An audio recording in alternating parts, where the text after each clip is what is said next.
Paz y bien a todos. Vamos con nuestro último tema. Tema número 17, la espiritualidad conyugal.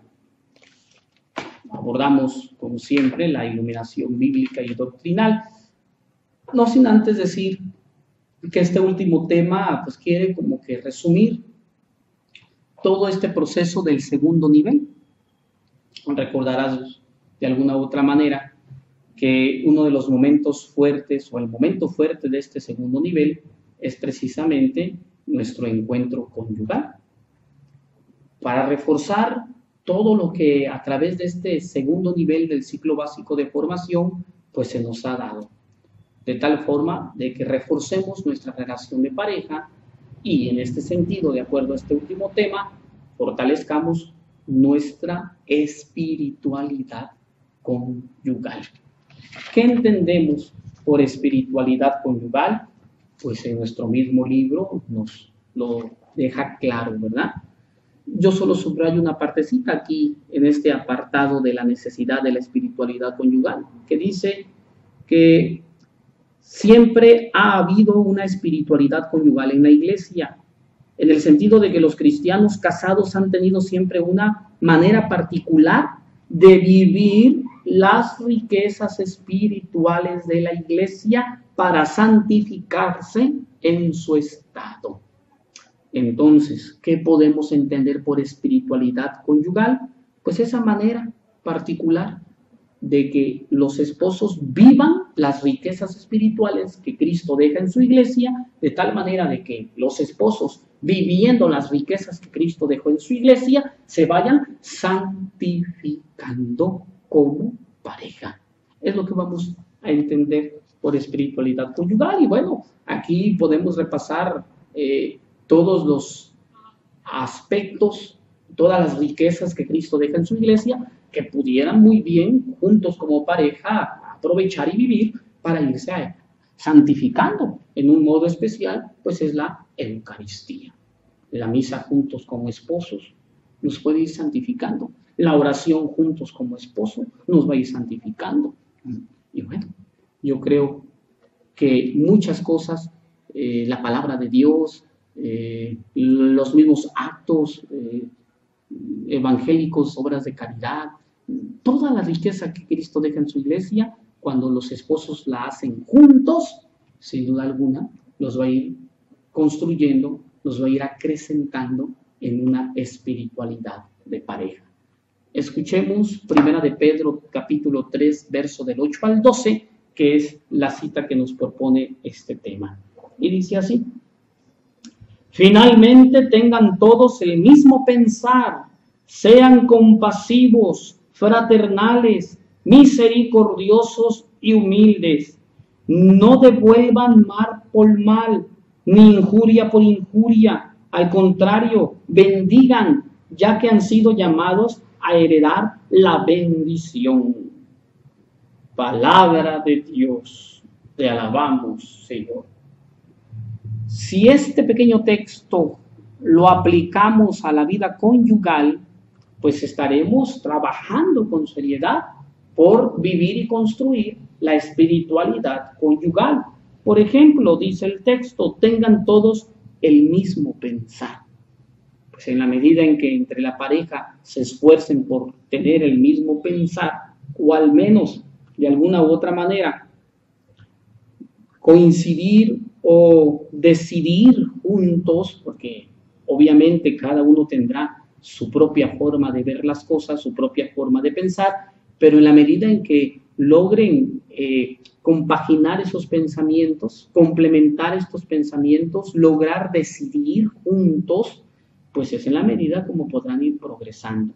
En ese sentido es el tener el mismo pensar, en ponerse de acuerdo, en organizarse.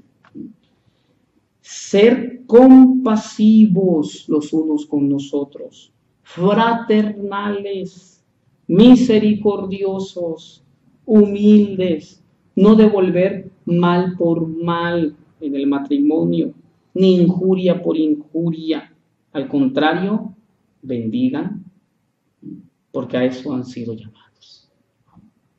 Cuando se vive en el matrimonio estos aspectos, pues de alguna u otra forma estaremos también construyendo una espiritualidad conyugal. De tal forma que la espiritualidad conyugal no se va a resumir al ir a misa juntos, al orar juntos, al prestar un servicio juntos, sino al vivir juntos estos valores y estos principios que se nos proponen en el Evangelio. Porque sin duda alguna, nuestro primer prójimo con el que tenemos que actuar cristianamente es nuestra pareja.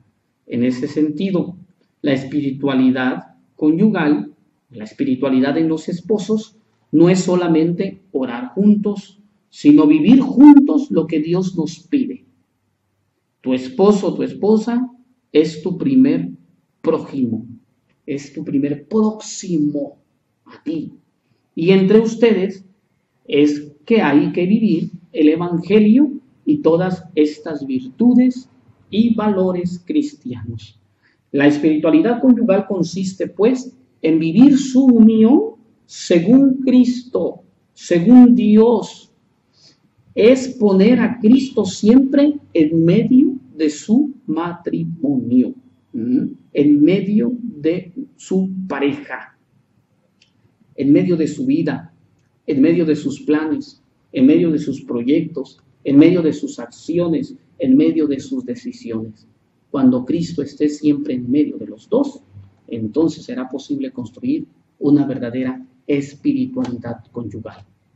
De tal forma que el matrimonio, hermanos y hermanas, para que sea un matrimonio cristiano y se viva una espiritualidad conyugal, debe de ser de tres. Y ese tercero es Cristo, el que siempre debe de estar en medio de ustedes dos, siendo el pilar, siendo el motor y siendo aquel la razón de todo su vivir y de su actuar como esposos.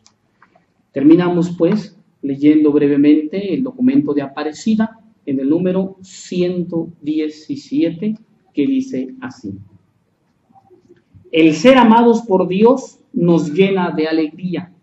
El amor humano encuentra su plenitud cuando participa del amor divino, del amor de Jesús, que se entrega solidariamente por nosotros en su amor pleno hasta el fin. El amor conyugal es la donación recíproca entre un varón y una mujer, los esposos. Es fiel y exclusivo hasta la muerte y fecundo, abierto a la vida y a la educación de los hijos, asemejándose al amor fecundo de la Santísima Trinidad. Explico brevemente. El amor humano encuentra su plenitud cuando participa del amor divino. Es decir, que el amor de los esposos va a ser pleno en la medida en que este amor entre ustedes dos esté participando del amor divino, del amor de Dios. De ahí la importancia de que juntos como esposos tengan esa relación íntima con el Señor, ciertamente a través de la oración y de todas las riquezas que Cristo dejó en su iglesia. Pero al mismo tiempo, esta participación del amor divino en su amor humano los va a llevar a ser fecundos, a dar frutos. Y es lo que va a distinguir una completa y auténtica espiritualidad conyugal. Pues que el Señor les conceda seguirse esforzando por vivir entre ustedes los valores evangélicos, por vivir ustedes el amor de Dios a través de la oración y de las riquezas que Dios nos ha dejado en su iglesia, y de dar estos frutos precisamente para con los demás. Que el Señor nos conceda crecer en nuestra espiritualidad. Dios les bendiga.